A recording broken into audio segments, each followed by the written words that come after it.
Okay, we need to start with the land acknowledgement, so I just wanted to do that.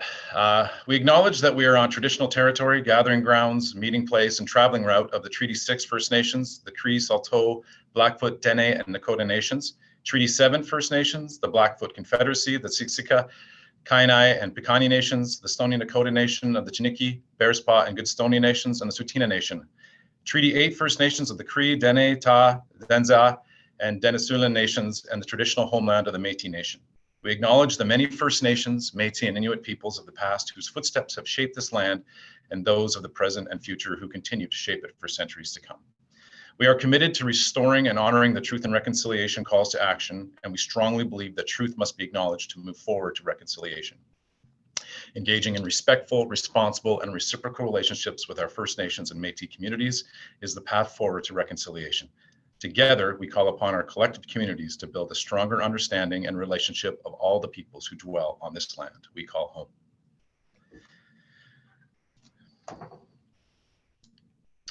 Okay, so TAVE. TAVE, by the way, I guess I didn't say that. We are used to the acronym, but it's Trades, Apprenticeship, and Vocational Education Committee. We are a CAS committee, College Alberta School Superintendents, and we're looking at collective impact. So the ways that we can inspire Alberta's youth to pursue trades and technologies as career pathways. So I just really quickly, if you could, just a brief in the chat, you can get a bit of a waterfall effect going on here. Share what you suggest partners do to build students' knowledge and experience in the skilled trades, or you can suggest things that you're doing to build students' knowledge and experience in skilled trades within your own school divisions and purview. If you wouldn't mind just taking a quick minute to do that, that'd be amazing.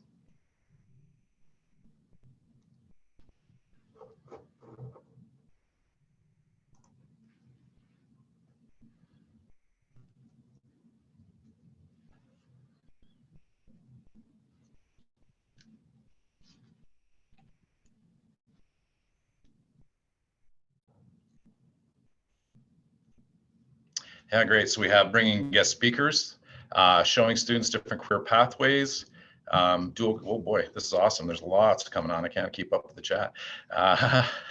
Dual credit, build community connections with local experts. Yeah, you'll see some of that for sure in the next few weeks.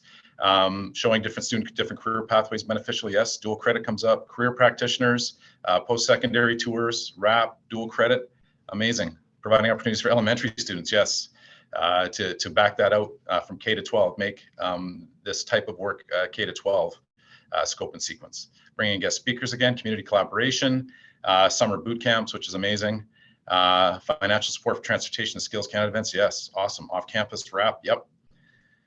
Passionate educators that can offer trades and related environments. Yes. Build awareness in grades 7 to 9 with students and parents. Yes, that's huge. Yeah, absolutely. And you'll notice that this focus has a lot to do with the older crowd, if you will, the 10 to 12. The reason that is because that's where we started. Obviously, the most impact in terms of getting kids directly involved with trades and technologies would be in the high school years, but we do recognize that that scope and sequence goes far beyond high school, and I'm sure a lot of you in your school divisions, myself included, are looking at ways that we can broker that back all the way to kindergarten to make sure that students have well-informed and excited about making choices in high school around a career pathway for sure.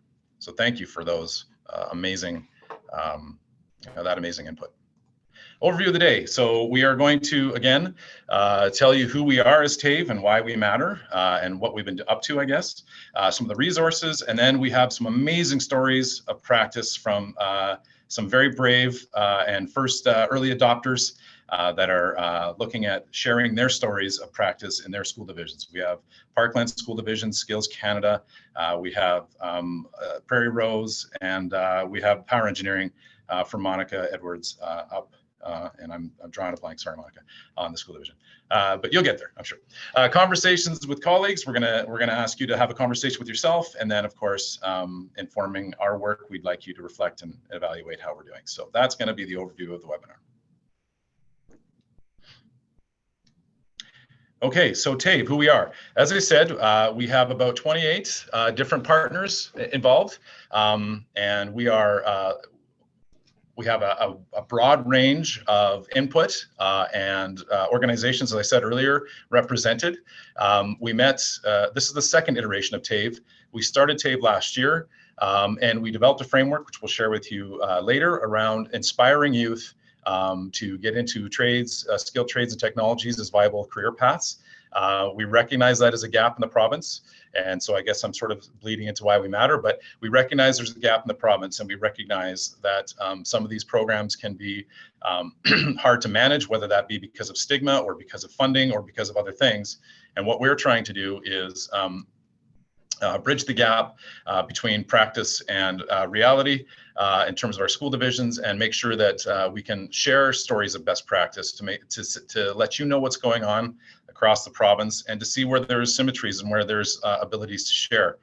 We do have pockets of school divisions that are working together, and so we'll definitely be sharing that with you over the next 3 weeks as well. But really what we're trying to do is break down the stigma. We're trying to put career trades and technologies on the front burner, and get it into the minds of all school divisions across the province, and figure out ways that we can do this efficiently and effectively to inspire students. So, you know, who we are and why we matter is we are here to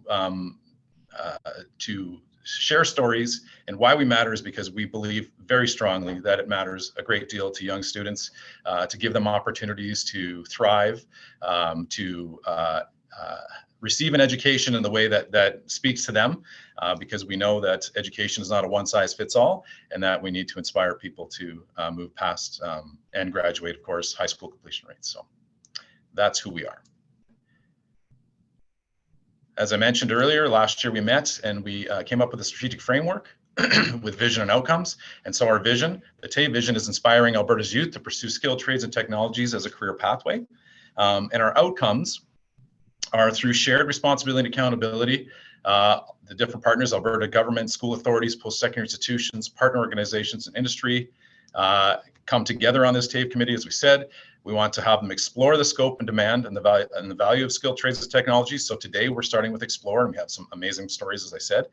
We want them to engage in academic studies and skills training through authentic hands-on learning opportunities. We'll get into that a little bit more next week as well. And then the third week we have here is the experience piece. So experience diverse work integrated learning opportunities with employers. So that is essentially our vision and outcomes. We want those 3 E's to be prominent in all school divisions. So again, really quickly, just going through the strategic framework, what we've done is we've got the vision and outcomes, and then how do we measure that? We're looking at different performance measures. We look at the AERR. We look at ways in which we can monitor the effectiveness of our dual credit or our exploratory or RAP or work experience programs. And there's plenty of measures, and I'm sure those will be shared over the next three sessions, but also I'm sure you have lots to share later on as well in terms of how you measure the performance of those certain things. Of course, we have our 4 sort of our 4 corners. Our education. So we look at in the top left-hand side, we look at K to 12. We've got great representation from passionate educators. Some of them introduced themselves this morning. We have post-secondary partners that are incredible that help us with that as well. So making sure we have informed career pathways and skill training so that when we build the foundations for these things, there are places for students to go to pursue that higher education, skilled trades and technologies. We have our partners. So we have coordinated promotion, exposure, and placement. And of course, this is part of it. The bottom left-hand corner is the fact that we're getting the word out. We want to share what's going on, and we've got some incredible stories to share with you over the next three sessions here. We have in the top right, we have employers. So we need obviously employers that offer accessible and inclusive workplace experiences, and we need places where students can go to feel safe and get the high quality learning opportunities and training they need. And we have amazing partner employers on this committee as well. And then of course policymakers, and some of you, if you're members of CAS or if you're system leadership, you have the ability to make policy and to rethink certain things to make sure that there's system-wide learning opportunities for your students within your school divisions. So that's sort of the idea behind our framework. We have our sort of members. And with that, I will turn it over to Colleen.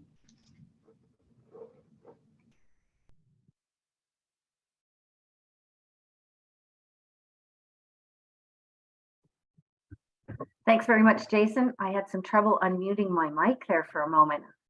How many times can you click to unmute? Well, good morning, everybody. We're so pleased to take this next few minutes to share our TAVE resources. And as Jason was saying, with the strategic framework, it's not a strategic plan. We were very deliberate about that. It is a strategic framework that anyone can use any part of or all of.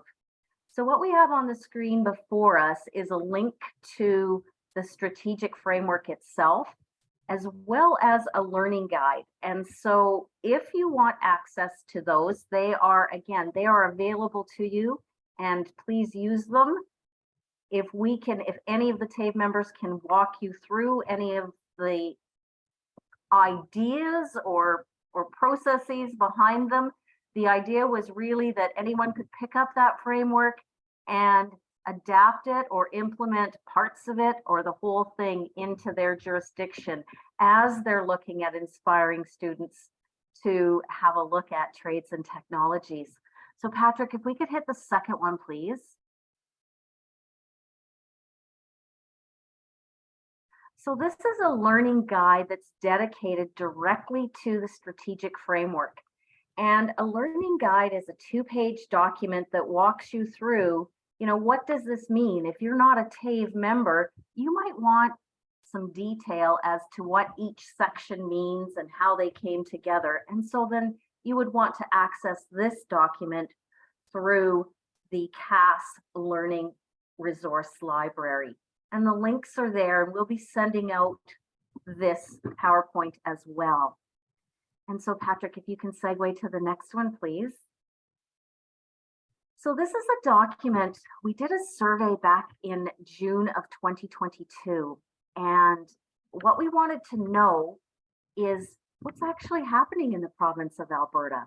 And we had a very high response as to what's happening. And what we learned is there are some very exciting things that need to be brought to the forefront and build some awareness to, because we thought if we started connecting those activities, folks would be able to look at, well, how can I partner? Or what can I adapt this? Can I change it for my unique needs and circumstances in my particular district? Can I partner? And so what we discovered was that there's a lot of opportunity, but the big word for us this year is awareness.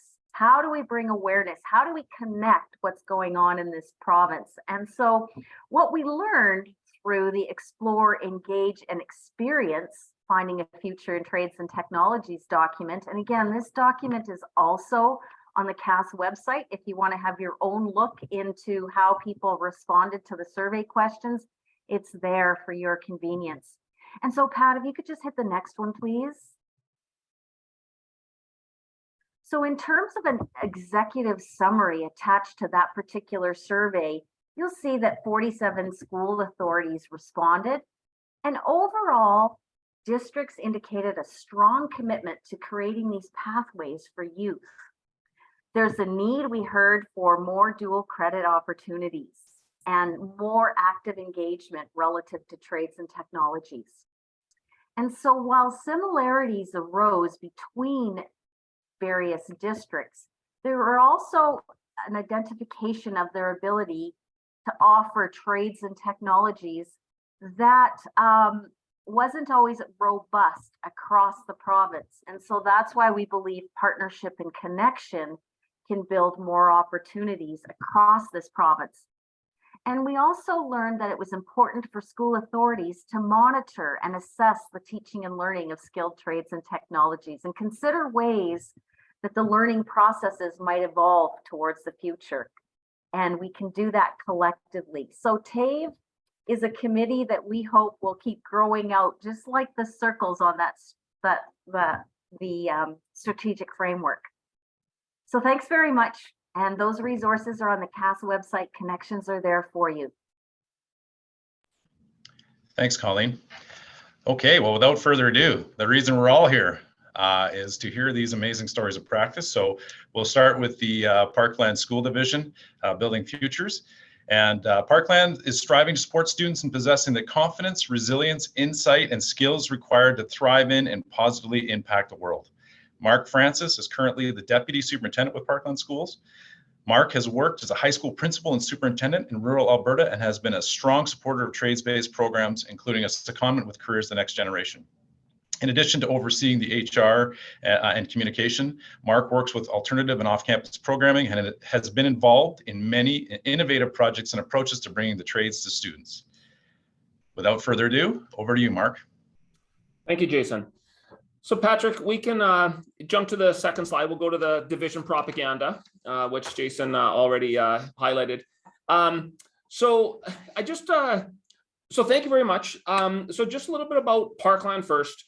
So Parkland's I think we're the 8th largest. Us and Black Gold keep on fighting for the next largest. And so we keep on going back and forth. So we're what we call a large urban division, serving the city of Spruce Grove, town of Stony Plain, which is our a 50 to 60,000 person center, and then a large rural area that stretches all the way out to Entwistle, basically down Highway 16. So we are right in the middle of an industrial heartland with Atchison, a major industrial park in the Edmonton area. And when I arrived here 5 years ago, we had all sorts of programs. But coming from rural Alberta, I have to admit I was quite surprised because in rural Alberta, the RAP program was huge. Partnerships with the mills, trades camps, and then coming to a large division, we had incredible programs at our high schools, but we didn't have a lot of community partnerships. And so, of course, those kids that knew they wanted to be a mechanic or an electrician were getting into taking those courses in high school, and then we're doing a great job. But we didn't have some of those programs that I actually became quite used to in rural Alberta. We had more RAP students in rural Alberta than we did in Parkland with 13,000 plus students. In a little division of 2,500, we had 5 times as many RAP students. And so really we stepped back, and I wanted to focus on the word meaningful learning experiences. That's my bolding. And so that's really where we said, what do we need to do to make these because the kids that know that what they want to do are heading towards the trades. What about those other kids? So what we'll do is, next slide, please, Patrick. Just the one thing I'll mention here is what we did is we reorganized how we did alternative programs. So we had a school called Connections for Learning, which essentially ran kind of the off the beaten track programs. It was a site in Stony Plain, and they would run some community-based programming, kind of parent partnerships where kids that were on part-time homeschool, part-time in school. They ran a small junior high outreach, the virtual learning program, etc. What we did is we reorganized all of these alternative programs, became into Connections for Learning, and we expanded, and I'll speak about the one program in particular called Building Futures, but it now runs 4 campuses across Stony Plain, Spruce Grove, and in addition to the garage building site, which are classroom, which you'll see in a couple minutes. But it was kind of a reorganization and marshaling of resources. So instead of having little pockets happening, there was a division focus to centralize our direction and build seeding programs. So we use our Connections for Learning programs to essentially help introduce programs, build them, and then have them run, hopefully for many years. So it was just a reorganization that I think really helped. And so when you ask your divisions are talking about how you support these programs, it's not just having a good idea, it's actually taking a step back and thinking about how you organize yourself as a division to marshal your resources and set that strategic direction. Go ahead to the next slide. And what we'll do here is we'll play a quick little video. It's just a couple minutes to kind of introduce and hear from students. So go ahead, Patrick.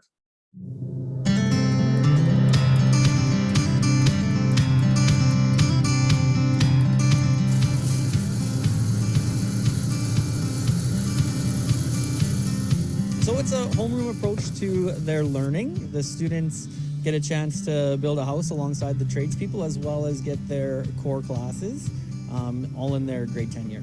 So they're learning a little bit of everything. When we got here in September, it's just an empty lot. So the kids are involved with everything from the design side to the digging the hole to standing up the walls, the concrete. They learn absolutely everything from the ground all the way up to the top. They get to know their teachers well because they're working with them all the time. You know, they're not bouncing from schedule to schedule or class to class. So there's a safety that comes with that and a familiarity in that kind of context. And then you come here and you're working with one trade person that you've never met before one day, and then it's a new trade the next day. And so you're in the context where you are building those skills to interact with different people and different personalities and that kind of thing. Well, when we're in the classroom, we basically just learn either English or math, whatever subject we have, and we just learn it, and then we do work and just basically decide what kind of things we want to work on in the classroom. And then when we're here, it's just you do something. You don't sit around, because if you sit around, then you're not really there, and you just do a bunch of stuff and get told this, and then you get different aspects of what kind of jobs you get to do for different things. I learn better by doing, not by just hearing a lecture.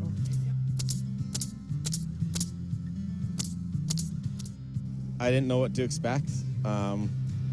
It's definitely not going as fast as we normally go, but honestly, if I had a program like this in high school, I would have jumped on it. So the kids have all been really good, and as you guys can see, we're getting stuff done, so that makes me happy too. Do you think you might actually pursue it as a career? Yeah, because when I'm older, I want to be an engineer, and I think this will help me learn the basics on building. Even when we got people on site that are trained professionals doing their job, we kind of force them into a decision-making process. So when something needs to be done, go collect this, go do that, they have to look at it and decide, is this the right product or not? Is this what I need, or is this what he asked for? And then, I mean, we all make mistakes, but through that process, you start gaining confidence and knowledge and keep pushing forward. Parkland School Division, where the world opens up.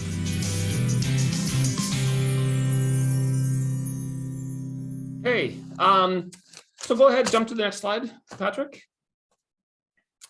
Okay, so what is Building Futures? So the first thing is actually full disclosure.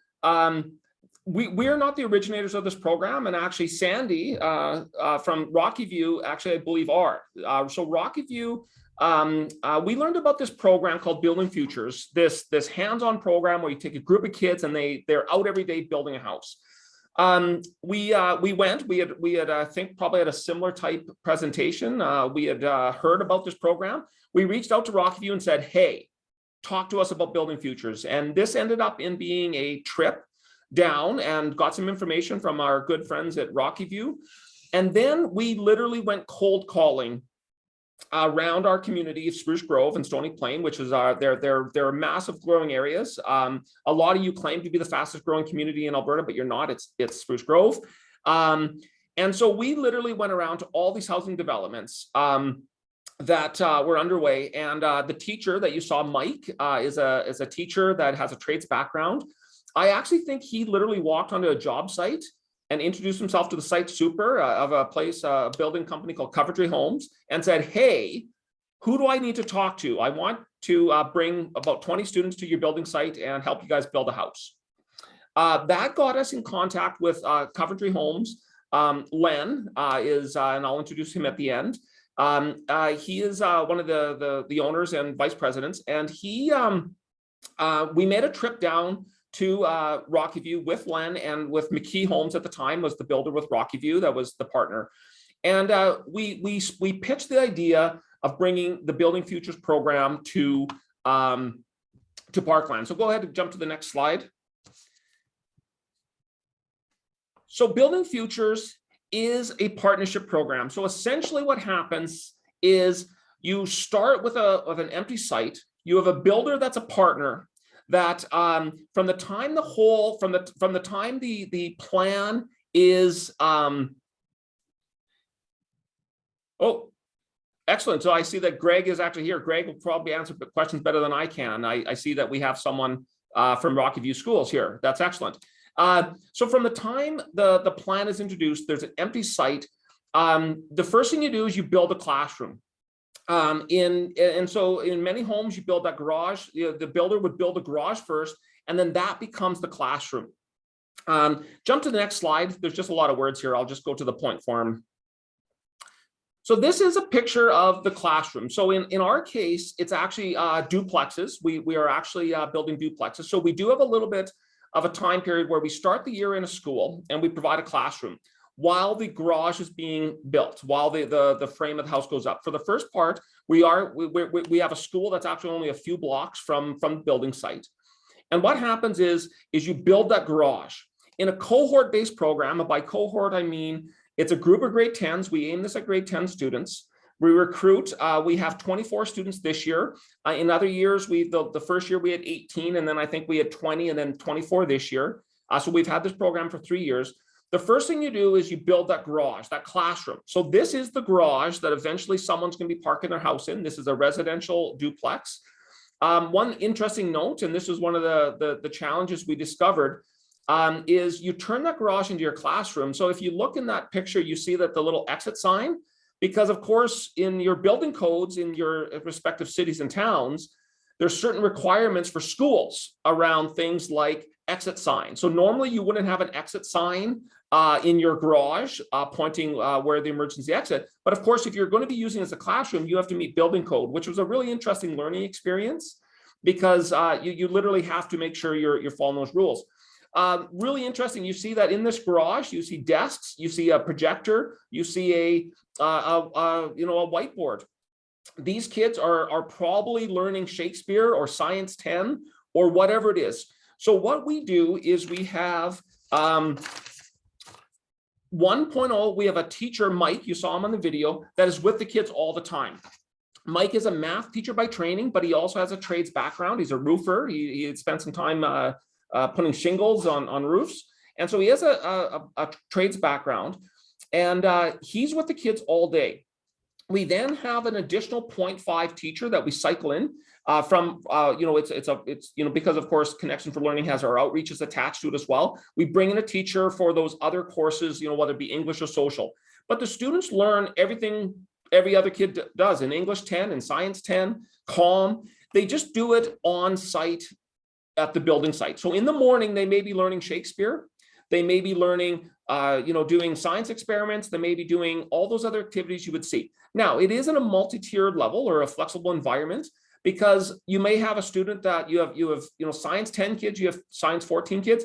We even have had some success with some K&E kids being involved in this program. So you need a talented teacher that's willing to offer multi-levels in the same classroom at the same time, small group. We do provide some EA time based on student needs that does come in and assist with some supervision as well. It is very flexible. And the key to that flexible environment is when you, and I'll speak a little bit about how the trades get introduced, but when you have someone coming in, a plumber or a drywaller or a electrician, and the students can be working, they may come in on Thursday afternoon and Friday morning and Monday afternoon. So you have to have a flexible environment. So it's not, we say that they're typically in school in the mornings and working in the afternoon on the house, but that's not always the case, because if you have a 3-day period, you saw the video there at the wall raising ceremony. We kind of have a big event when we first raised the walls. Of course, when you're raising walls, you don't only do that for a couple hours in the afternoon. That is actually a multi-day period where all you do is raise walls. So you really have to have a flexible approach to learning. Students do earn 50 plus credits. They get, of course, all their regular grade 10 credits. They do CTS, they get CTS credits, they get work experience. There's a whole bunch of credits. Our top kids actually get close to 60 credits in a year. So, I mean, this is a very involved program where students easily meet all their learning outcomes. Go ahead, jump to the next slide. I'll probably power through these. I don't know why I actually give slides, because I pretty well ignore them and just say whatever I want whenever it pops into mind. But so here I just pointed out, obviously they're doing the wall raising there. You see that they're obviously doing some foundation work in the picture. But the picture I'd point you to is I believe they're talking about drywall. So the way it works is, in addition to the time spent on their academic subject, the tradespeople come in. Coventry Homes organizes, so they have a site supervisor. You saw him speaking. His name's Scott. Scott brings in tradespeople that are willing to work with kids. The teacher would do some prep work, Scott would do some prep work, and then kids would actually work on with a tradesperson. So it could be that every kid does a small part of drywall. So they learn the principles of drywall and they learn basic, and they actually do some drywalling. The one I remember going out and seeing is every kid, they had the plumber, they were doing the ABS plumbing throughout the house, and every kid had to do a joint. And then when they did the leak test, the kids had to stand underneath their joint to make sure that it worked. So really what it looks like is they do some academics, they may do some CTS based, they learn, let's say, whatever it is, drywalling or electrical or framing, and then they actually work with the contractor, with Coventry Homes and the subcontractors on the building site. And like I said, some days they're building every single day because it's literally they're in the middle of that period. They're hanging drywall and you got to get it done, or you're standing the walls. And then other days you're more time in academic.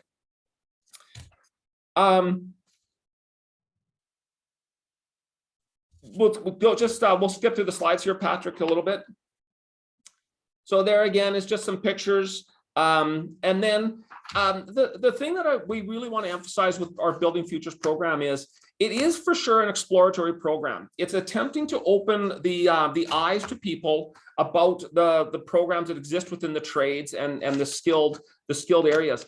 But it is not only for kids that say, I want to be a framer, or I want to be a carpenter, or I want to be a plumber. It's all aspects of the home design.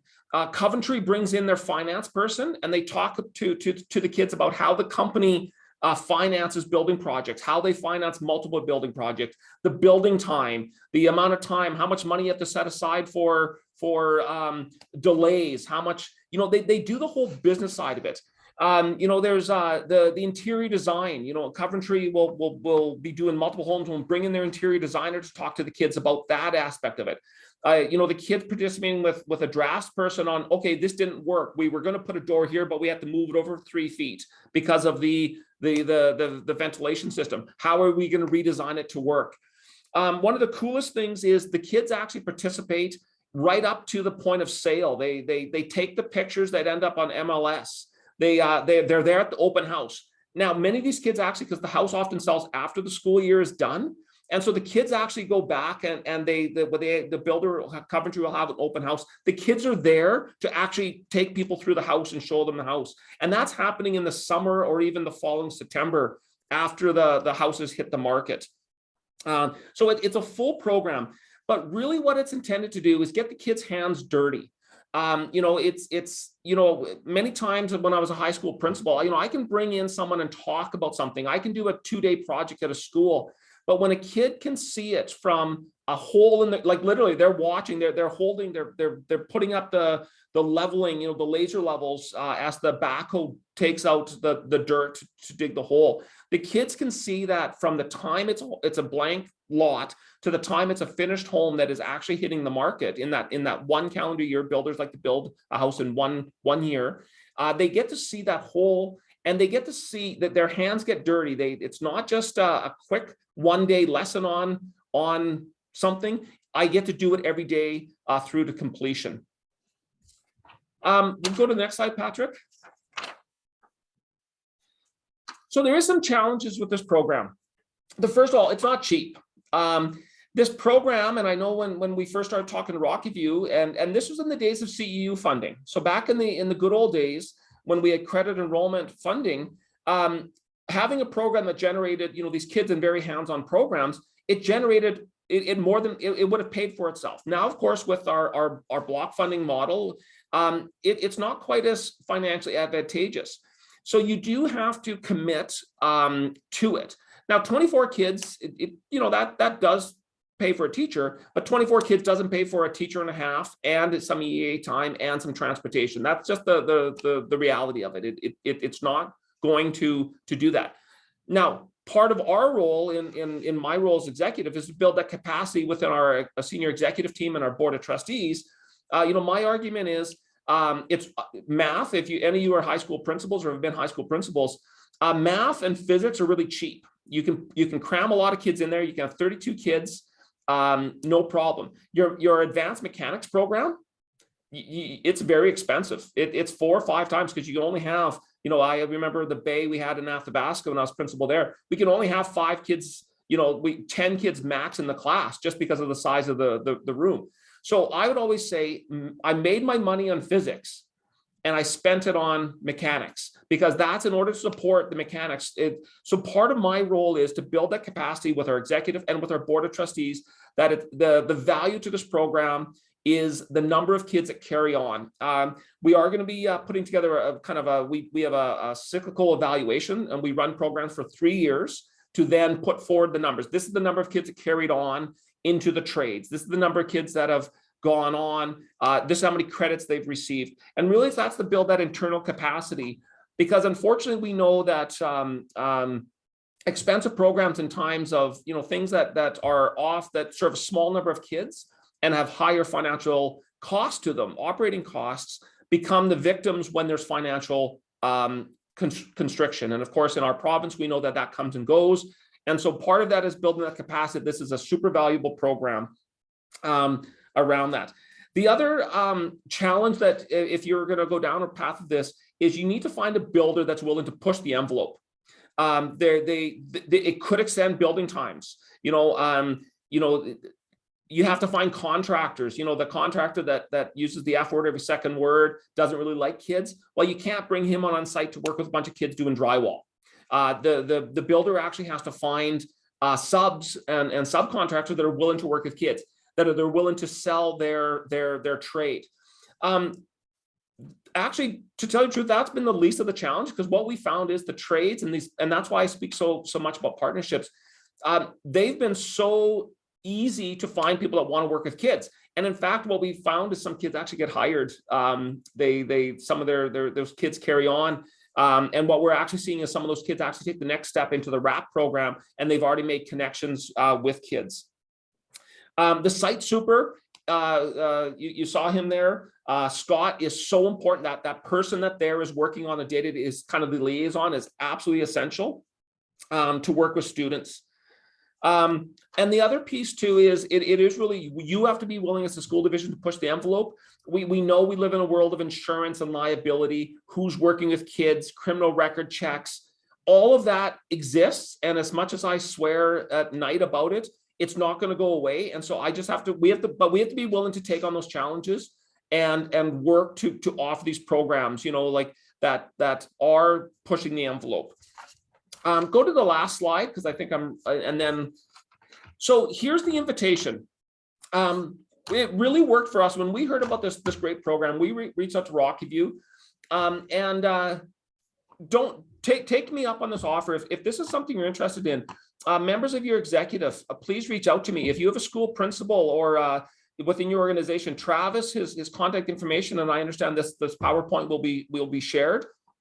And Len Walters with Coventry Homes, one of the biggest supporters of community partnerships. In fact, Scott, the site super, they've actually promoted him within the organization. He's doing nothing but promoting trades right now, and he's working as the liaison for this program. And what we've actually done is we've actually added a second house that starts next year. So we've got the grade 10 house, and now we're doing a grade 11 and 12 house next year. The idea with the grade 11, 12 house is we're making an entry point for grade 11 and 12 kids to join, because this is a grade 10 based program. We aim at a grade 10s, but we think that there's an entry point that kids that didn't get exposed to it could jump in grade 11.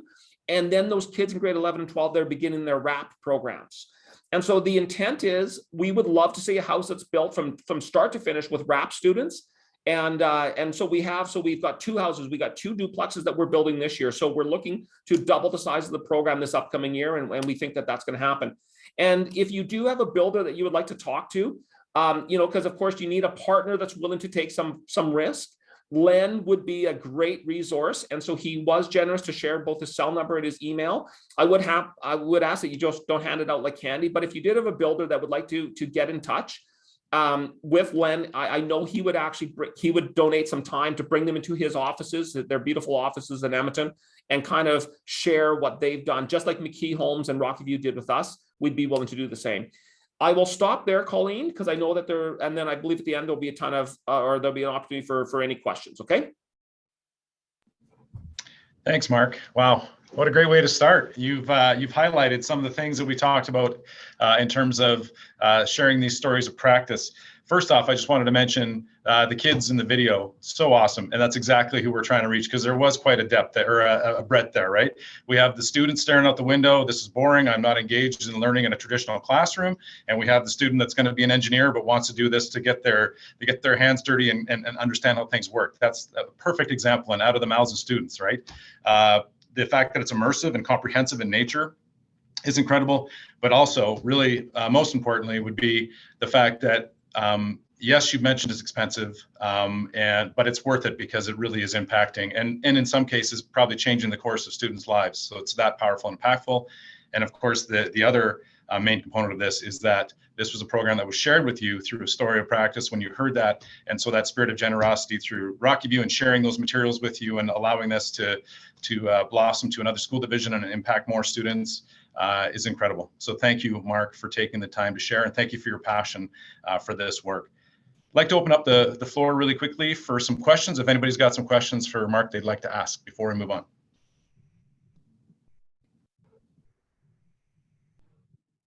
Mark, you're expanding it to grade 11, 12 using the RAP program. Could you expand a little bit more on what the programming would look like for those 11s and 12s? There's actually going to be two pieces. One is it's actually going to take a very similar model where we're going to have both kids that maybe they don't know if they want RAP. And so what we're doing is we're blocking them in so that they would do their core we only have 2 high schools. One benefit I should say is we only have 2 high schools in Parkland, and they're both in Stony Plain, Spruce Grove, 1,200, 1,300 kids per school. And they're quite close in terms. And so what the kids will do is it's almost like what we are doing is blocking off half day. So kids can continue to do their core at their high school, and then they come out and join the afternoon of building. So the idea is there's an entry point for kids that don't necessarily, they didn't get a chance to do it in grade 10, and they can do that in grade 11 or grade 12. And then they participate in some of the same hands-on. But the other part of that is we're hoping to have that almost Coventry's basically offering us as many RAP spots as we can fill, where we could literally have RAP kids at that site almost every single day, literally participating as apprentices. So there'll be two streams at that second house, if that makes sense.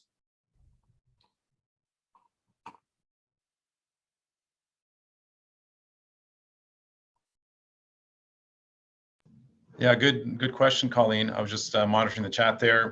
Greg, Sandy, if there's anything you'd like to add about the programs or how it's done from the Rockview perspective, feel free to chime in. We have not yet moved into grade 11 and 12, so I'm curious to learn about how that kind of works for you, Mark. We have a mechanics training program that runs in a similar fashion. Half a day, kids are bused to a mechanics training site with collaboration with Cam Clark Ford. And I just echo Sandy. It would be great to sort of follow up with what your second house and the 11-12 program looked like. It would be, yeah, pretty cool to see. You might be getting a phone call. Yeah, Greg, actually, I would really like to, because one of the things we're doing, I mentioned that evaluation, part of that is building the, for future capacity is we want to do kind of a thorough evaluation. And I actually thought that maybe connecting with you, because you guys have a longer history about how, those graduation rates, things like that are good to capture. So actually, I was hoping to get you and Travis to talk a little bit. That I would welcome that. That would be great. Very good. Okay, well, thank you, Mark, and thank you for having those conversations. Thank you, Greg and Sandy as well, and Rocky View for leading the way in this project. And I'm sure you've piqued some interest, and hopefully we can see it ladder out into other communities to help students learn and grow. So thank you, Mark, Parkland, for your presentation. Really appreciate it. Okay, so we are going to, sorry, I'm trying to move things along here for the sake of time. We're going to get going here. We have Skills Canada Alberta here, and we have Alicia Pollock to present the next story of practice. And so just the Skills Canada Alberta organization description is to meet industry and education demands and anticipation of future trends. Skills Canada Alberta was established in 1992 to equip young minds with the skills that will help Canada compete successfully in a drastically changing world market. This is accomplished through the programming targeted at junior high, senior high, and post-secondary students. So Alicia's bio. As a critically thinking creative, I have a unique background of an education degree combined with 10 plus years of project management and program development. In my current position as the manager of programming and education with Skills Canada Alberta, Alicia creates and manages education programs that are designed to inspire and motivate youth to consider a career in the trades and technology industry. Alicia takes great pride in the teams she manages and promotes a culture that highlights individual strengths while achieving a collective result is the priority for Alicia. Alicia, we'll turn it over to you. Thanks, Jason. Good morning, everyone. And thanks for taking the time this morning to learn about our organization. I know everyone's busy and we really appreciate you taking the time out of your day-to-day to share this awesome programming with your educators. So like Jason mentioned, my name's Alicia. I'm the manager of programming and education with Skills Canada Alberta. And Jason also did an awesome intro about who our organization is. So a few short years ago in the 90s, we can move slides, Patrick, please. There was an ambitious group of folks who wanted to connect industry and education together. And they did that. They had an interest in trades and technologies. And just a few short years later, Skills Canada Alberta was created. We are also part of the National Association with Skills Canada. So we have offices in each territory and province. All right, we can move things along, Patrick. Thank you. All right, so you might know us as our competition programming. I recognize a bunch of familiar faces here on this webinar today, and we're really known for our competition programming. And most importantly, I would say, is kind of like showcasing trades and technology within youth in Alberta. But we noticed there was a gap. We noticed there was a gap in the market, and particularly in the junior high area. And we really wanted to bring these programs out to schools and out to in a hands-on learning way. So through many years of working with educators, we knew the value of the hands-on learning environments. And this is a pillar for us in our organization. We really want students to explore and become empowered through their learning journey. And this is exactly our intent with this program. So I want to introduce to you our registered trademark program, Try a Trade. And this is a program that I want to focus on today, particularly because this is an awesome, easy integration into your current classrooms from the junior high and the senior high level. So our goal with this program is to get real life tools and materials into the hands and the minds of junior high and senior high students across Alberta. In the 2021-2022 year, this program reached over 11,000 secondary students across 163 schools in Alberta. This program was always existed in our competition model, our Provincial Skills Canada competition, but it didn't really come outside, I'll call it, of that initial program. COVID presented us an opportunity to explore what it would be like to send these resources out to the classroom. Obviously, we couldn't bring students to us, so we thought, hey, how are we going to keep those hands-on learning experiences happening out in the classroom? So we brought our heads together and we came up with the idea to ship things out to schools. This program grew obviously hugely in popularity. And we're here today now to grow this, and we've actually had an increased funding for the government, which has been incredible for us to significantly grow this program over the next 3 years. We can move slides, please, Patrick. Awesome. So how does this program work? Well, this program has 2 delivery models. We wanted to accommodate various school environments. And like I mentioned earlier, the field trip to the Provincial Skills Canada competition is kind of where this began initially. And students come, this is hosted in Edmonton, I should mention, annually at the Edmonton Expo Center. And this is where students will have the opportunity to try their hands at various skills, and they can tour around, very self-led, very self-exploratory. They can learn about career options through industry experts. There is also post-secondary and education career links there as well. We have an interactive center stage with presentations going on. And ultimately, students are kind of in charge of their own experience. But more importantly, they get to get their hands on those real life tools and materials. This event is free to attend, and it does have a $200 bus subsidy to help offset those travel costs. So that's the first I'll call it delivery model of the Tri-Trade program. But the second one is interactive classroom kits shipped right to your classroom. So this was kind of what I mentioned a little bit earlier that was born out of the COVID times that really stuck and has been an absolutely pivotal turn for our organization. So this is where we have various activities that we ship right to you from the comfort of your classroom. So these kits are ordered online and they include everything you need to bring kind of this skill exploration to life in your classroom. So they have all of the safety gear, the instructional videos, and the supplies and tools needed to do the activity. So these are called our Tri-Trade takeout kits. These are also free and include everything. Next slide, Patrick. So I wanted to go a little bit really into like the meat and potatoes here about what these kits actually do. So on the right-hand side, you'll see here, there's a list of activities.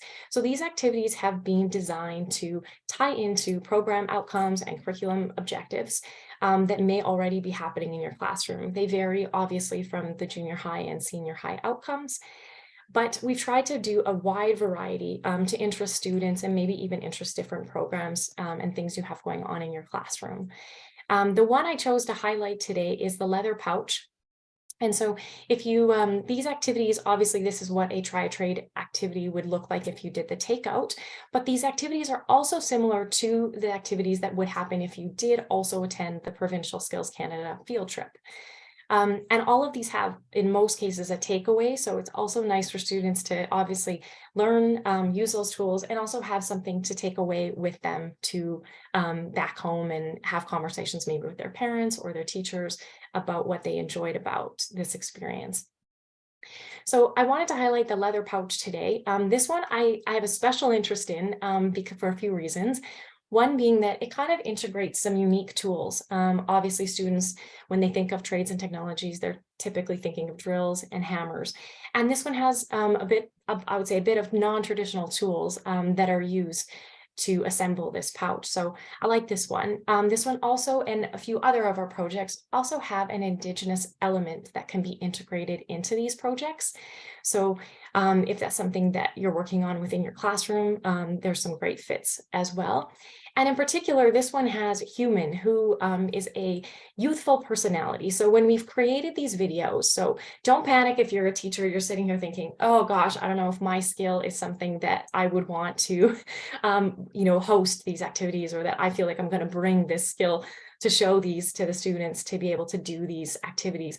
Have no fear. Each of these activities comes with this video tutorial that we're going to sample right away, but we try to pick personalities to do these videos that are engaging and that are obviously industry professionals or personalities. So maybe we'll take a quick, maybe like 30 seconds into this, Patrick, into this video, and just take a peek at what they look like.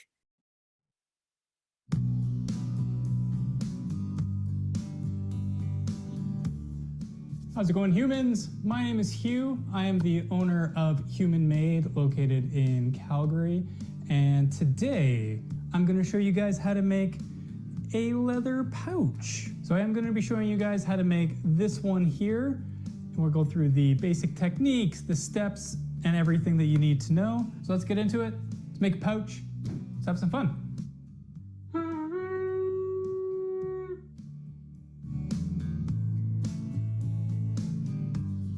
So other than our project kit that we'll go through in a second, the only two tools we absolutely need for this project are an awl and a semi-hard rubber mallet. Everything else is extra, but it makes the project a lot easier to make.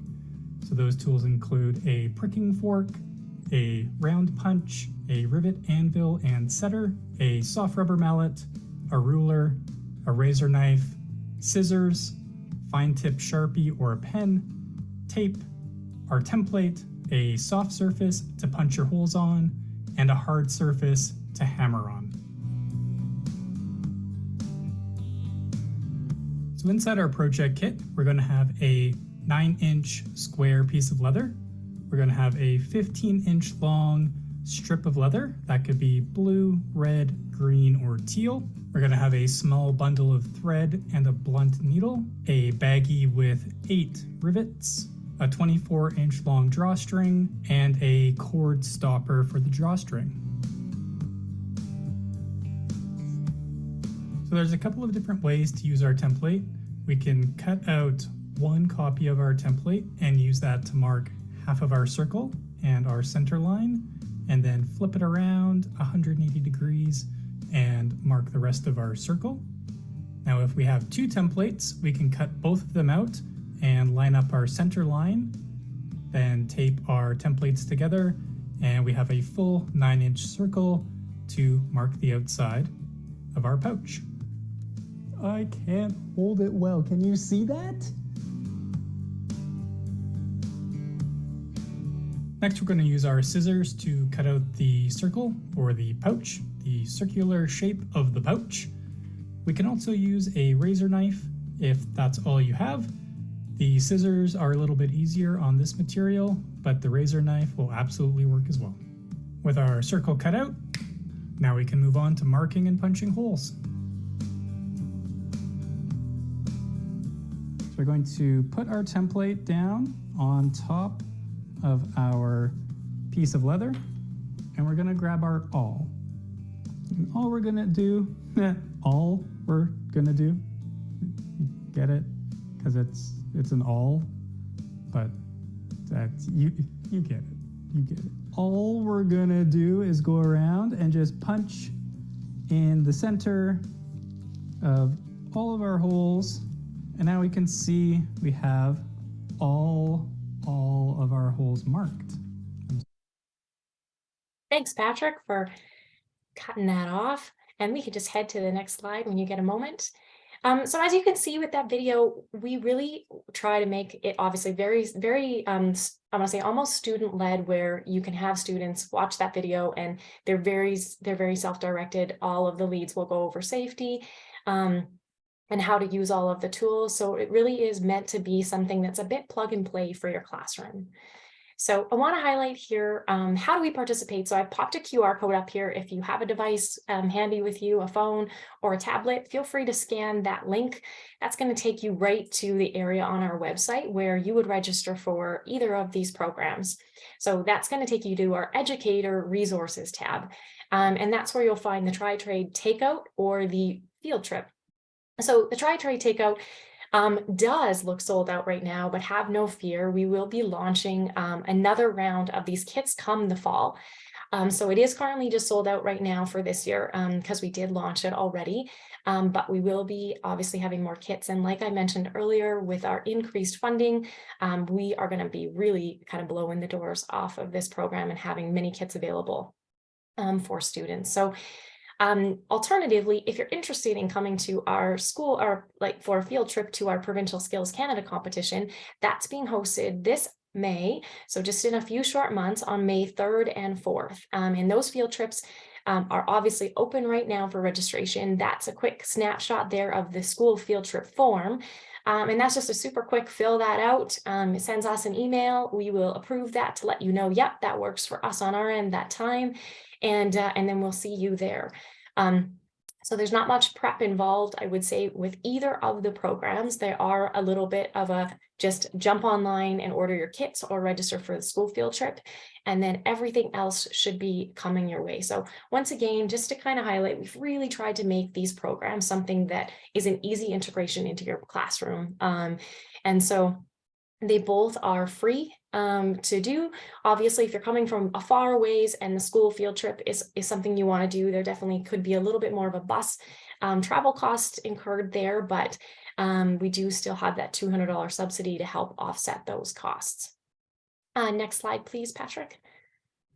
Awesome. So if you wanted to, if you're in the social game, these are our social handles here, and you can follow us. This is where we post, I would say, most of our updates. But if the social circle is not your game, that's okay too. On the next slide, my email is going to be on there, which you'll see. Thanks, Patrick. And that is, if you wanted to be added to our newsletter, you will see my email. And feel free to shoot me an email and I'll get you added to our newsletter, which also sends you the updates for these kind of programs. So most importantly, I want to say that Tri-Trade launch date, when it comes up in the fall, is something that if this program interests you, you'll definitely want to get on that mail list or sign up to follow our social media, because those kits are hot and they have been flying off the shelf. So so not the morning that you want to sleep in when those suckers go live. You'll want to be ready and roaring to register. But if there's any questions, feel free to pop those in the chat or unmute your mic. Awesome. So Colleen, we don't have a date quite yet on when those kits are going to be available for booking, but it will be in the fall. So our next launch is going to be in September. This would be a good time to jump on our mailing list or follow us on any of those social platforms, and then you'll be able to see those postings leading up to those kits. We always do a good launch and lots of good communication saying like, get ready for these dates. They're coming up. Thanks, Alicia. I can speak from experience. We have a lot of our smaller rural schools, and when they get those kits, it's like they won the lottery. Like they're just so excited to get those kits. So we really appreciate the kits because they do serve a massive purpose for our schools that maybe don't have the capacity or shops in there, whatever. Those kits are incredible. So thank you for making those available. Thanks for presenting that hands-on learning environment. The one thing you said that I know that every high school principal, as a former high school principal, can attest to in the room, when you say things like self-led and students in charge of their own experience and their own learning, that is the magic, because that would be the talk in the staff room is like, how do we get these kids to get engaged and involved, and how do they own their learning? It's the age-old question. So when you provide the right atmosphere, the right environment, and the right tools, it's quite amazing when they get to be able to be in charge of their own learning. So thank you for that. And again, thanks for those classroom kits. Do we have any questions for Alicia other than the things that have been put in the chat?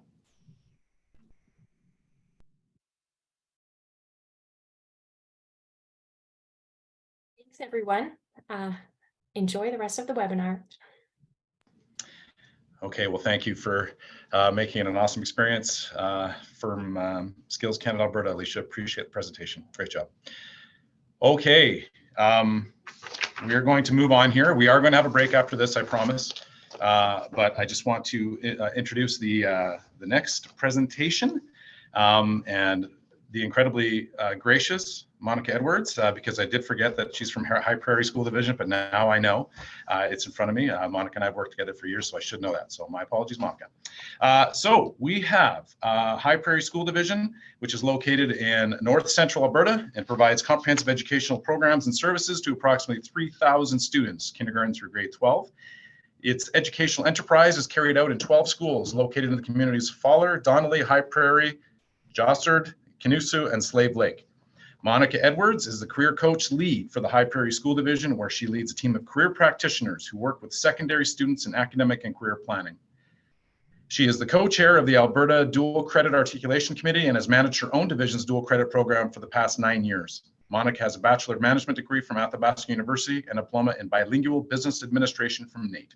She believes strongly in the importance of equitable career education programs for students in rural communities, including dual credit and other exploratory programs.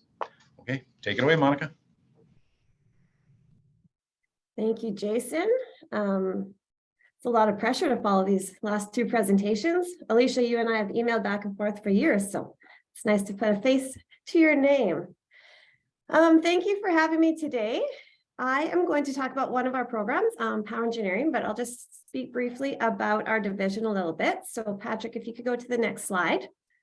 As Jason mentioned, we are a very rural division. So we have 3,000 students in our 12 schools, 4 traditional high schools and 2 outreach schools. And I mention that because we have a lot of dual credit, and often we hear that it's really difficult to do dual credit opportunities in small schools outside of urban centers, but we have found a way to make that happen. So I'll speak a little bit about that today.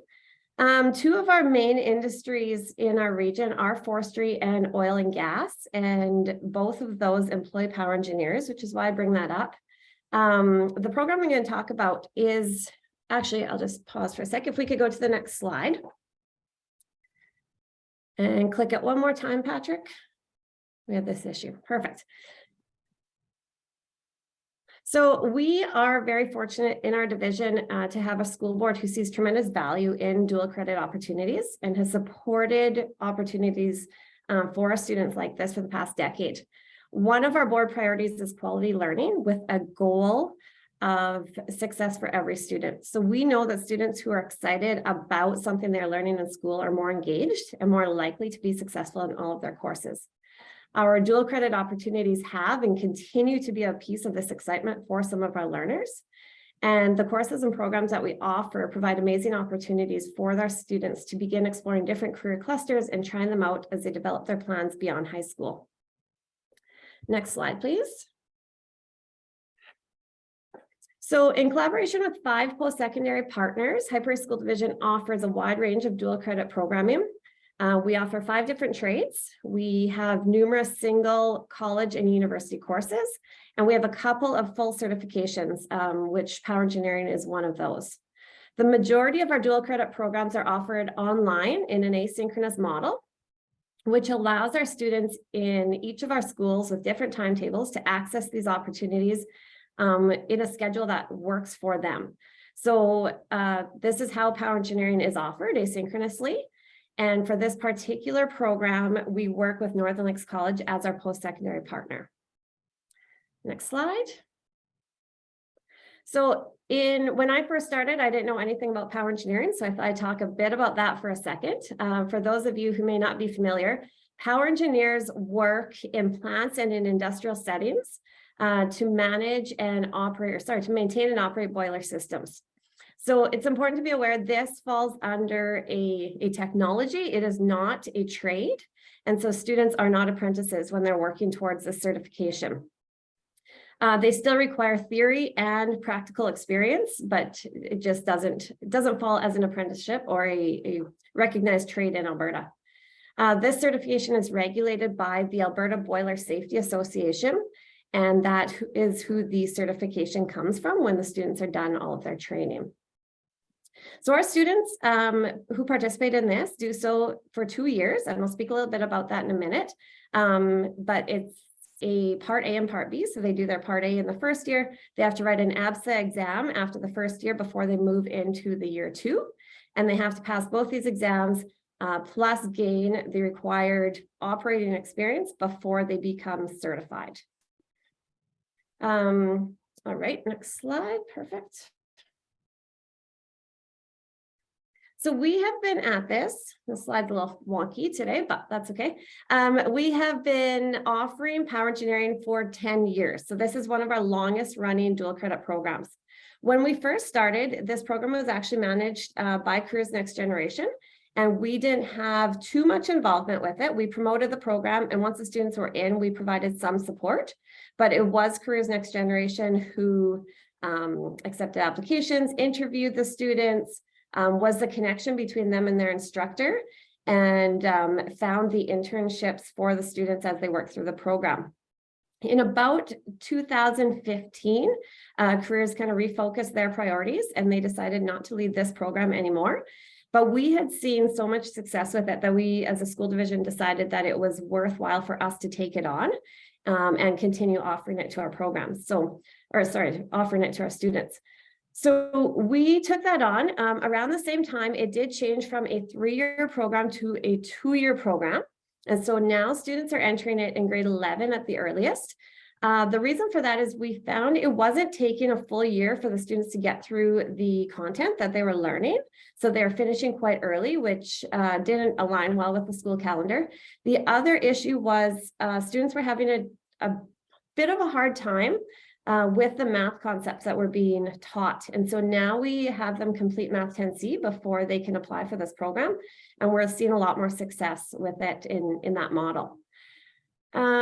Students now earn up to 25 CTS credits from the theory component. And then we work with industry, and we'll talk a little bit later about that, to help find them summer internships. When they enter those internships, they earn additional work experience credits at the same time. All right. So now that I've told you a little bit about the program, I'll talk a bit about why we think it's been working for us. In the 10 years that we've offered this program, we've never had huge numbers in it. In any given year, we have between 2 and 10 students who complete the program or who are in the program. But for that small group of students, the value and the experience that they gain has proven tremendous for them. Our first step, and I think with any of our exploratory program or our dual credit programs, is that we want to make sure that each of our students is well aware of all of the opportunities that are available to them. So High Prairie School Division employs a team of career practitioners, and that's my team that I work with. And we start working with students in grade 9 in a classroom setting. And then on a more individual basis, once they reach high school, to focus on career awareness and high school academic planning. So this allows our students to begin having important conversations about their future and mapping out kind of their high school and their career before they reach grade 10. Additionally, our schools are beginning to offer more CTF opportunities to students, as well as some 1,000 level CTS courses in grade 9, so that they have a chance to explore a range of career clusters before they even begin high school. Particular to power engineering, our grade 9 students participate in an industry-led forestry career day. They tour local lumber and OSB mills, and then in grade 10, we bring in alumni from the power engineering program to our Math 10C classes to share their stories and tell students about kind of their journey and what they've experienced, and try to sell this program a little bit. So by the middle of grade 10, our students have a pretty good understanding of what careers are available in the forestry industry, including this power engineering program. Next slide. So once we have students interested or excited about this opportunity, it becomes a matter of keeping them engaged for 2 years. And there's a lot of theory. The majority of this program when they're in school is theory. And so for a high school student to remain excited for 2 years about a theory program that they are doing asynchronously, we have work to do in that area. So it's a bit of a struggle. We have a pretty rigorous application process where students have to apply, tell us why they want the program. We interview them and their parents before we allow them in, because we know that when the work gets challenging, we want those parents to be on our side and be encouraging them at home the same way that we are at school. Since we've implemented the interview process with the parents, we've seen a significant improvement in the rate of success for all of our dual credit courses. As I mentioned, this program is delivered online asynchronously, so the students who are admitted must be motivated and self-directed learners. They do have access to a college instructor, and depending on the situation, we've had students connect through Zoom, on the phone, or in some instances, the instructor will come to the school and meet with them face-to-face if they need that support. The first contact in the school for these students is the career coaches and the dual credit coordinators. We provide ongoing consistent check-ins with these kids. We learned in our first year that asking a student how they're doing and taking their word for it was not a good measure of success. We now have them sign into their program at least every second week and show us where they are and make sure that it's in alignment with a predetermined schedule that we have for them. So we believe that these check-ins from the same consistent person on a weekly basis is one of the main reasons that we're seeing students succeed in this program. It keeps them engaged and accountable as they kind of develop these skills for themselves as young learners. So I'll just take a minute and show you a video that we produced. This is not specific to power engineering, it's trades and power engineering, but I think it still highlights some of the supports that we have and why they're important. So you can play that, Patrick.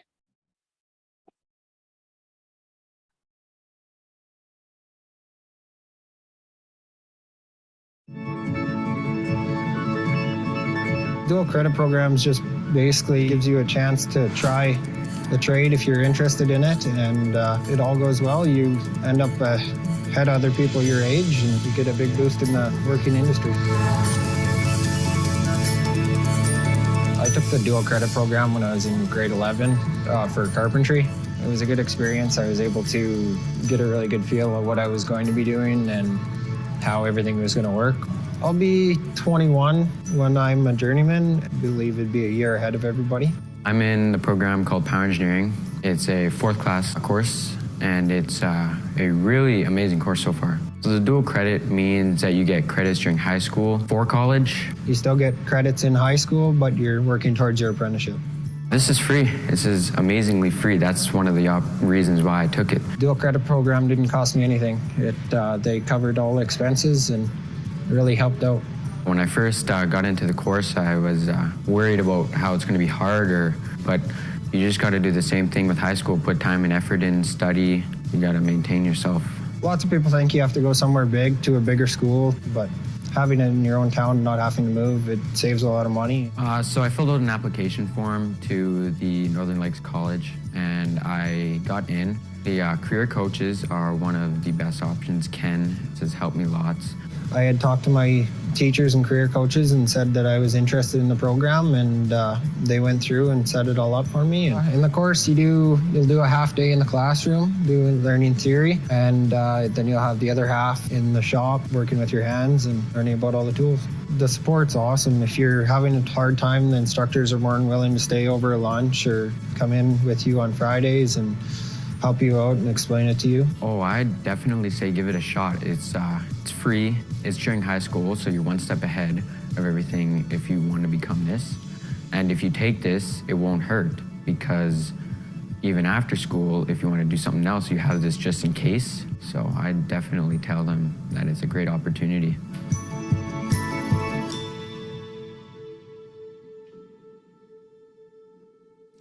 All right, you can go on to the next slide, Patrick.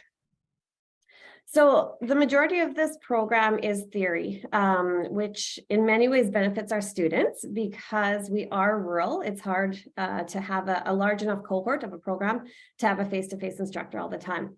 However, we also recognize that it's important for these students to have hands-on opportunities in the areas that they're studying. So when this program was being managed by Careers Next Generation, they hosted a one-week camp in Edmonton at NAIT, where students would spend time in a STEAM lab and actually get to see what they were learning and what they would be working on. When those students would come back, we could see a visible aha moment where they were finally able to connect what they were learning on paper to real hands-on applications. And so while that program no longer exists under careers, we still do our best to provide these opportunities for students to get hands-on opportunities. Northern Lakes College has started hosting professional development days. They have a power lab in Peace River, and they invite our students to go there for the day and see the boiler, touch the boiler, feel the boiler, and kind of get a much better idea of kind of what they're learning. In addition to that, as I mentioned, we do work with our local industry partners to get our kids out to the mills and working with a power engineer and starting to gain some of that required experience between their first and second year. So between their grade 11 and 12 year. Next slide. Oh, we're back. There we go. Perfect. These are some of our main industry partners, and really we wouldn't be able to offer this program without them. So lumber, OSB, that forestry industry is key to us being able to offer these. These internships are paid and students earn work experience through them. Often, if the students choose, they are offered full-time experience, or sorry, full-time employment after high school with the employer that they've done their internships with. We've had situations where the employers fall in love with our students and they've created brand new positions just to find a way to keep them on, because these students really do prove themselves as committed employees by the time they make it through this program. It is quite rigorous. So maybe Patrick, I'll just get you to play that quick video that's linked here.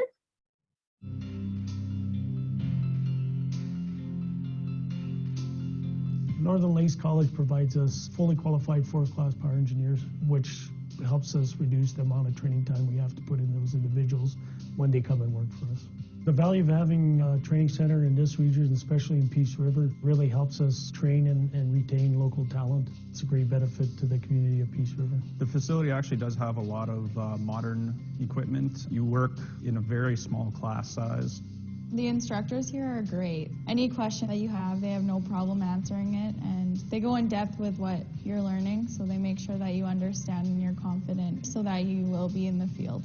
I've really enjoyed my career as a power engineer. It's a very dynamic career, and I think the youth would definitely benefit in getting into the power engineering field. Love what I'm doing now. It was a complete change in career, but it was well worth it. All right, let's go on to the next slide. I am almost done, so that's almost break time. The last thing I just want to talk about is kind of what happens to our students when they're done this program. And so when we first started, and I think part of the reason that careers moved away from it is there was a concern at one point that we would be turning out too many power engineers and flooding the marketplace, and there wouldn't be employment for these students. For us, that has not been the case at all. We do have some students who finish this program and they love it and they stick with power engineering and stay with their employers. But what we're finding is that it's creating so many other opportunities for our students. So we have some who finish the first year and decide that this is not for them. And for those students, it's a great exploration. It's a great learning opportunity to find out that this is not what they want to do. And then we start looking elsewhere. And we have students who prove to themselves and build some confidence that maybe they can do more than they thought was possible. And this is kind of a launching point for them. And we have many who, following their completion of this program, do apply to university and often into engineering programs.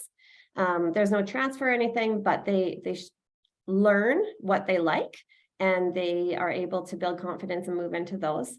And then we have many who finish the program and continue on to get their third class power engineering. We have one right now who is working on his second class power engineering, which to leave high school at the age of 17 or 18 and walk into very meaningful employment with great pay as a fourth class power engineer is a pretty remarkable thing. And so we are proud of this program and we hope that it's something that we can continue for years to come.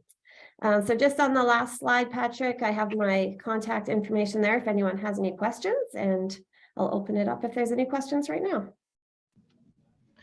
Thanks, Monica. Appreciate it. What a great presentation. What an amazing program as well. So thanks for enlightening us on it. I just wanted to quickly say that I'm with you, and you know that, on the dual credit equity for rural students. I think it's incredible what you're doing. There is programs that are available. You just have to be a little creative in smaller rural school divisions. And I do love the fact that this is customized to your local business and industry, and you know, you're helping students see right in front of them the job opportunities and the work integrated learning that you're doing. And as you say, getting students out into the field with well-paying jobs. So awesome. And I also want to say that it's a great example of school division and industry support and working together. What a great way to create a win-win for both students in education for K-12 and for local business industry. There is one question in the chat from Sandy, and she just asks, what qualifications do your career coaches have? Good question. Our career coaches, we have kind of a wide breadth of education and experience that they come from. Two of us are certified career practitioners, but we are not teachers. So we don't have Bachelor of Education degrees. We're not teachers, but our dual credit coordinator is a teacher, and that's a person who leads the education part of our dual credit program. Thank you. Any other questions?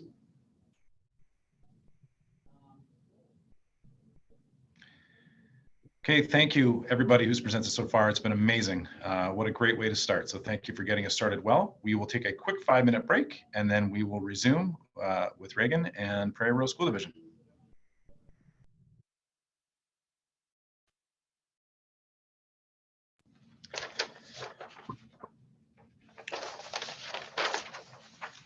Okay, welcome back everybody. And Reagan, I just saw you made just on the wire. That's awesome. I'll give you a couple seconds here to breathe. The multi-talented multitasker, Reagan Weeks. So let's get started here because we do have some questions we'd like to get to after this presentation. And we appreciate your time, Reagan. So thanks for being here. So Reagan Weeks is an accomplished education leader and currently serves as the superintendent of Prairie Rose School Division in Alberta. With over 20 years of experience in the field of education, Reagan has had a variety of roles, including teacher, principal, and director of education before assuming the role of superintendent. Throughout her career, Reagan has committed to creating equitable and inclusive learning environments that promote academic excellence and foster the holistic development of all students. She is a strong advocate for student-centered learning and the use of innovative and evidence-based instructional practices. Without further ado, take it away, Reagan. Well, thank you for that kind introduction. I haven't heard that bio before. I sure appreciate it. And thank you everybody for being here to hear a little bit about our story. Just before I start into the formal presentation, I did want to share that we took a little bit of a different approach, and we have included things that people might not normally think of as connected to careers or to trades, but they have all been part of I guess maybe the incubation that we have put together to lead us to some what we think are beginning to look like exceptional learning experiences. So if you see something in this presentation that you think, well, this doesn't really fit, at the end, hopefully I'll be able to share a little bit about how I tie those things, or we as a division attempt to tie those things together. So if we could go ahead to the next slide. Okay, so I want to start with talking a little bit about our Dave Rose-Deba South Alberta Flight Academy. This flight academy is in partnership with Super T Aviation, and it is a high school program that allows students to earn their private pilot's license. Some of them begin to work on their commercial license and things like night rating. All of the students earn their aviation radio license, standard first aid, CPR, restricted operator certificate, basic and advanced drone pilot certification, as well as drone certification from Medicine Hat College and the micro credentials that tie along with that. And if I could just ask for the video, which I believe might be on the next slide. Okay. What's better than obtaining your high school diploma? How about earning it at 5,000 feet? Welcome to the Dave Rose-Deba South Alberta Flight Academy. Students who participate in this extraordinary program will earn their private pilot license and learn how to master the art of drone operation, certified by Transport Canada. In partnership with Super T Aviation, students can open the door to their aviation career with access to over a combined 75,000 hours of flight experience, training, and cutting-edge flight simulators. Learn mental performance strategies and get hands-on training while you help build a fully functioning airplane, and even take a trip into the wilderness to learn outdoor survival skills and apply them within a plane crash scenario. Jumpstart your aviation career with the Dave Rose-Deba South Alberta Flight Academy. Unleash your potential and exceed expectations.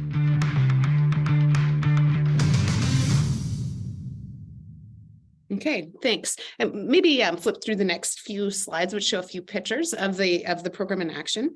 So for our students, they talked a little bit about building the plane, and you can see some pictures of that now. It's a Vans RV-12 plane, and the students go through the entire process. All of the pieces are apart. They make every rivet. They go through the entire process of building an airplane, and it's actually just finished. It will take its first flight in the next couple of weeks. It won't be one of our students who are completing the first flight, but it goes through an inspection process with the kids where they walk through every single component of the plane and how it's been built. They're doing engine runs right now, and they will, like I said, take their first flight soon, and we'll be able to bring the plane to their high school where they'll be able to show it off for their open houses. The coursework for this program actually takes place at the airport. And so 3 days a week, they go to the airport to study. Throughout the duration of this program, they earn between 30 and 40 credits across all different areas of CTS. And as part of the deal we have signed with Super T, if they complete their commercial license with this organization, they will pay for their instructor rating and commit to providing the students for 1 year, a job for 1 full year as an instructor at Super T Aviation. So we've had a number of students graduate from this program and pursue actually being airline pilots. Some of them do have that aspiration, and we have also had a number of students pursue engineering. And we've got some students who will be now attending next year institutions like Embry-Riddle in the United States that are focused on aerospace work. So we're really excited about that that program. So I know there'll be lots of questions about how you pay for such a program, and maybe some questions about how you insure such a program. The insurance is an interesting process, but the students do cover some of the costs, and then we use some grant money to make up the rest of that program. I do suspect that might be the project that a few people have questions about, but I'll just move on and talk a little bit about some projects we have in the north. We have a baseball academy at South Central High School. This baseball academy includes speaking and presenting. They have mock interviews with a number of coaches across North America. From post-secondary institutions that they may be interested in pursuing. And this is tied tightly into their academic programming. So as part of this project, we believe if you want your students to learn more, start with what they love to learn best. And so this is an example of one of those programs.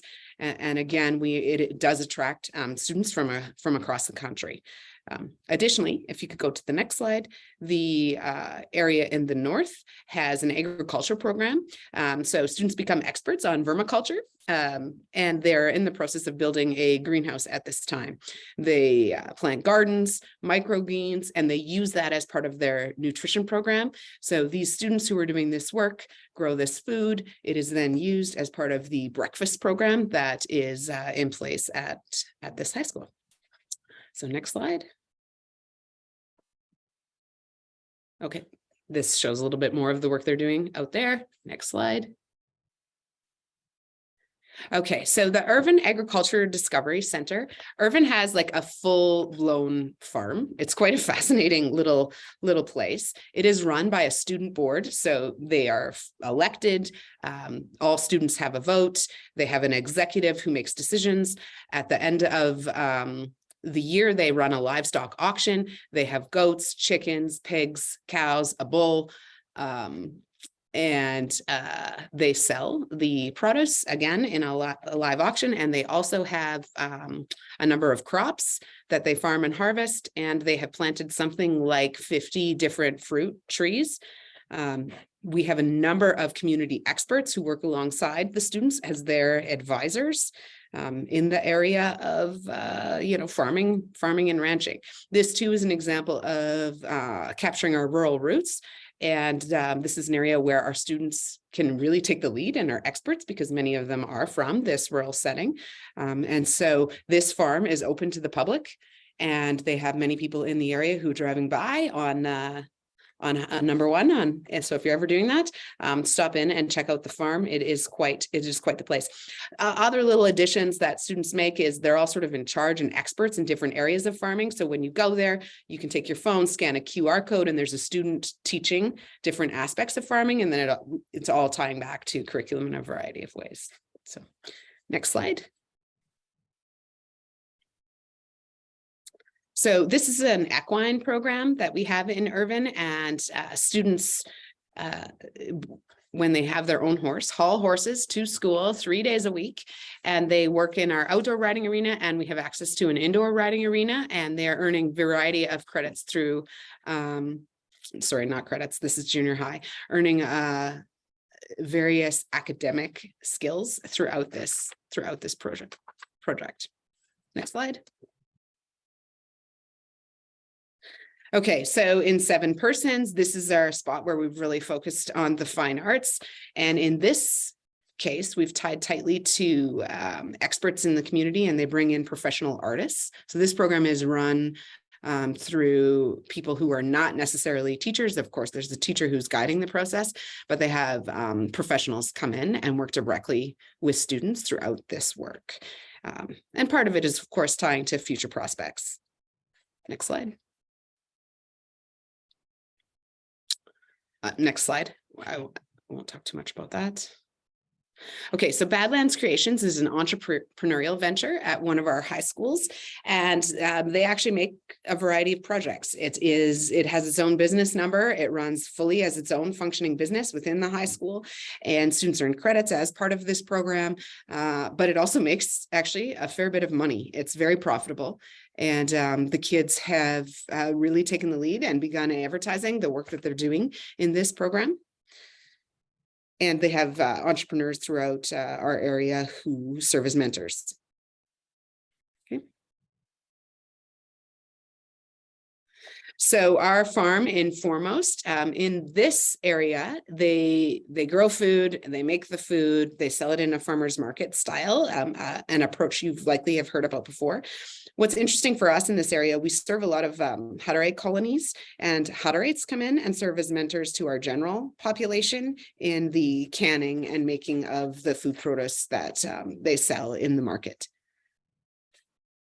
Next slide. Okay, so the Foremost Rodeo is, I've got club, but it's actually evolved to a full-blown academy. We've had interest, interestingly, across the world of attending this program. And we are working to connect the NCAA actually gives scholarships for rodeo, which was news to me. I didn't know that, but we've already secured our first students in that area. And we have a commercial here that shares a little bit about that program. If we could play that, or video. They say some people just don't know when to quit.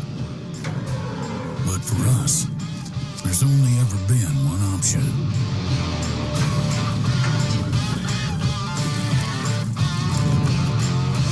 Because the word quit isn't even in our vocabulary.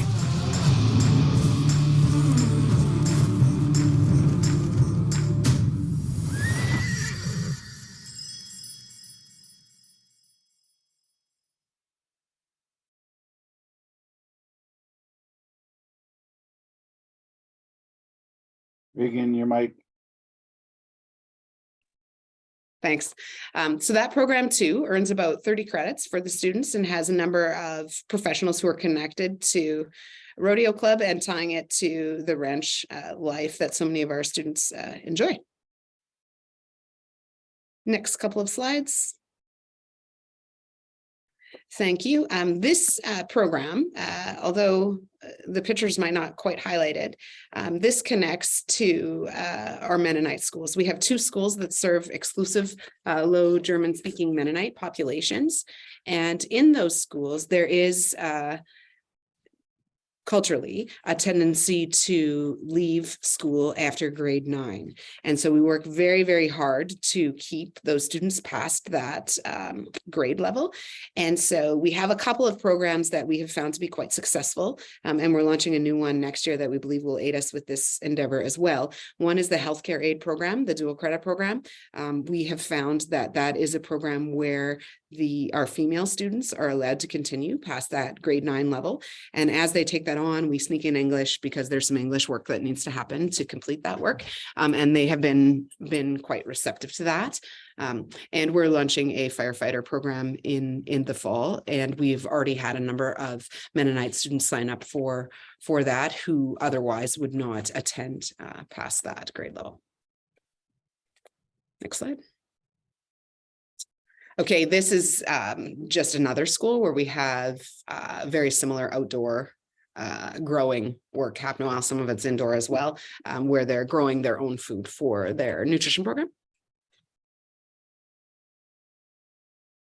This Learning from the Land project is at Ralston School. Ralston School is situated on a base, the British Army base that is in Alberta.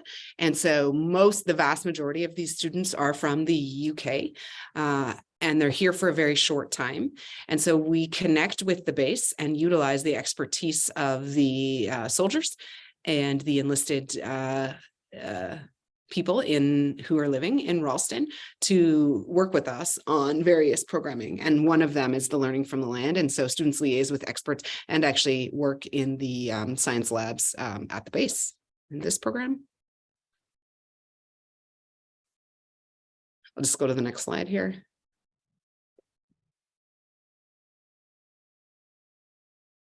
Okay, so this program is focused on equine therapy. And so we have some younger students who are participating in the program, but we also have older students who are interested in attending school to provide therapy specific to horses. And so as students, the high school students come into this program to assist with this work.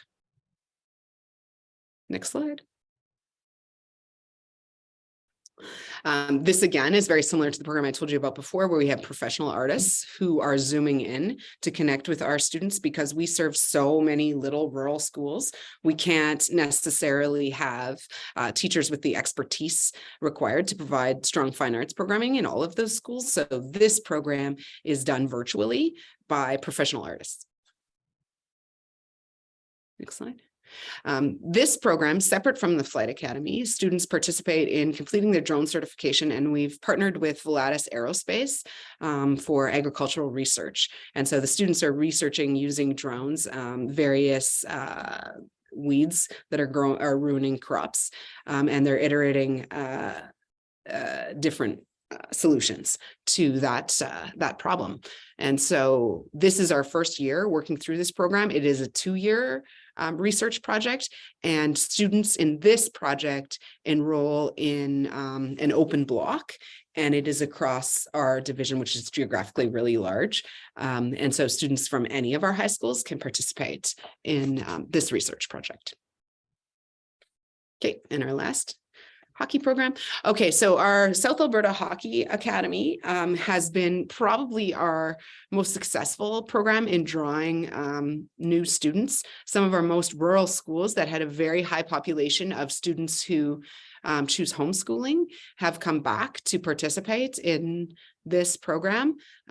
Additionally, the future prospects that we have tied to this program have been quite remarkable. So maybe we could play the video. 1, 2, 3, go!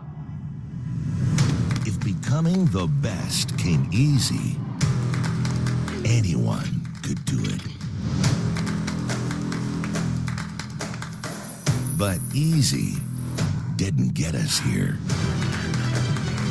Precise focus, hard work, and sacrifice.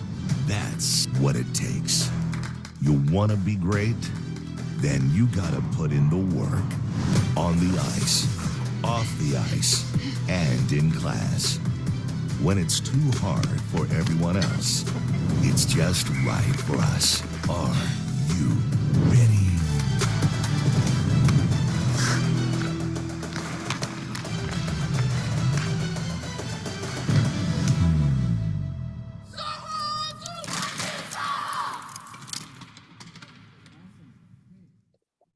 Okay, so I sort of rapid fired a bunch of different programs that we have pursued in our schools, but I do want to talk to you a little bit about the groundwork that we put in to sort of ignite these processes and begin to get the ball rolling. The first and probably most critical piece that occurred is that through our trustees, we have a governance system that allows us to really enact our strategic plan. So our goals are written around igniting minds, kindling hearts, and forging futures. And our CFO, who is brilliant, has worked with our trustees to have them truly fund the strategic plan. So they're not just hashtags that we use to sort of drive our Insta algorithm. They're actually things that are backed up with financial commitments. And so that allows us to move forward and pursue a number of different projects because we have committed those funds to making some of that happen. So that would be the key piece, and some presentations that were put together and some work that were done alongside our governors was what allowed a lot of this to take place. Once that key piece was done, the next work that we really engaged in was an asset inventory. And so in each of our different communities, we did asset inventories, and then also at division office with executive, we did asset inventories. And we look at both soft assets and hard assets. So hard assets are just things like a skating rink that's close by, a skate park, a fire hall, whatever those, a flight school, whatever those, a post-secondary institution, and you list all of those assets. And the soft assets would be either a community member who is passionate and wishes to be engaged, or a staff member with a really strong skill set and would like to run with it. And what we really did was from a division perspective, when we had both the soft asset and the hard asset, then that was something that we knew we could move on with some agility. If we only had one or the other, we could still make it happen, but it's a lot more effort and work. And when we didn't have either of them, even if the idea was brilliant, we sort of shelved that and waited until we had a lot of our other pieces rolling and put together. Then we did a design thinking process from the division perspective. So we looked at desirability, viability, and feasibility. And so we examined those three pieces. We used information that we collected from our various surveys to help inform that piece. And then we really went out into the communities and made sure we had it right. We're open to some iteration. And once we had that feedback, we looked for ways we could share it in a way that was inspirational, which is why you see some of those videos that you saw, and we do have several more now as well. And then we began the work of implementation. Throughout that process, in order to make sure that we had the community on board, we have a formal partnership with all 18 of the Prairie Rose Possibility projects that you heard with a community organization or a private business. So all of them do have a formal MOU of some sort. We have iterated all of the projects, so they haven't necessarily started the way they look now. We have been open to feedback, and we have moved through to improve and make it better every step of the way. The other thing that we did was that we opened up something we called Prairie Rose Possibilities to all of our schools. And so schools could put together, independent of our work, an application that included high yield instructional strategies. How does this tie back to curriculum? What future prospects might our students be able to pursue because of this work? And so they created applications that tied all of those pieces together. And the truth is, I think we've funded most of them, but once we received those applications, we considered them. We looked at whether or not we had all of the pieces that we needed to support the work. And then we used our instructional coaches, which are highly, highly respected by our teaching staff, to go out and help make that happen, because we know teachers are so busy in their daily work. Iterating and creating something new can sometimes be overwhelming. And so because they had that support, you see 18 projects that went forward. So of those projects, 15 of those are entirely grassroots, started at now 14. 14 are entirely grassroots that started at the school level. 4 of them were division initiated, and we had division support for those. And those ones certainly are a little bit more ambitious and a little bit more flashy, but they serve as exemplars for the work that we're doing in schools. And so we have received from our communities a lot of support.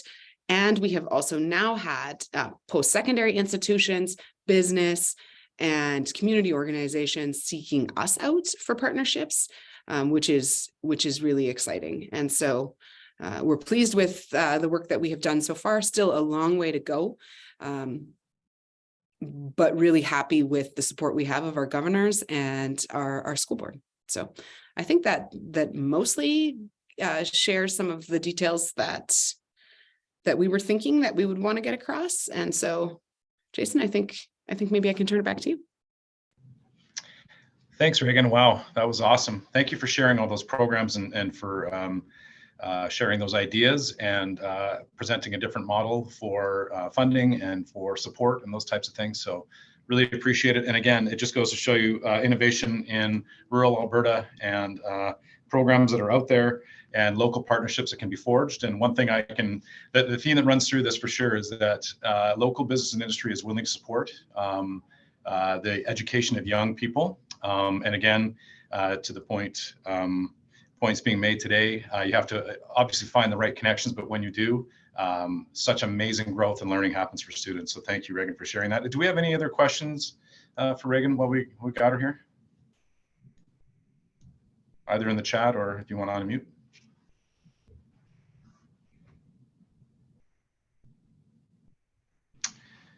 Okay, well, thank you for sharing those amazing stories and those great ideas. And I have definitely video jealousy. I don't have videos like that, so those are incredible. So if there's something else I learned from this, I've got to do better videos for Palliser. There's no question. So thanks, Reagan. Appreciate it. Okay, we're gonna have to skip this obviously because we're running out of time. But we do want you to think about this, and we do want you to come back. So if you come back next week and the week after, these are the things in terms of your learning discovery so far. What could make the most difference to the future of your trades and technologies leadership in your context, and how might TAFE support your organization in inspiring students? So we would love to support you in ways. Obviously, people have left their contact information, so you can reach out to people directly. But if you'd like to reach out to Colleen or myself, we can certainly put you in contact with people. So if we go right to the last slide. Oh, sorry, and this is the reflection and evaluation. We'll make sure that we get that out to you so we can get your feedback and your evaluation of the webinar. And then the last slide, sorry. Thank you on behalf of Colleen and myself and the TAFE committee and the members here and Patrick as well. Thank you so much for being a part of this. Thank you to the presenters for your incredible wisdom and insight that you provided and ideas, and hopefully the 4 presentations that happened today inspired some or motivated you to reach out. And again, if you want to any assistance in reaching out to local business industry or those types of things or the connections we have, please let Colleen or myself know.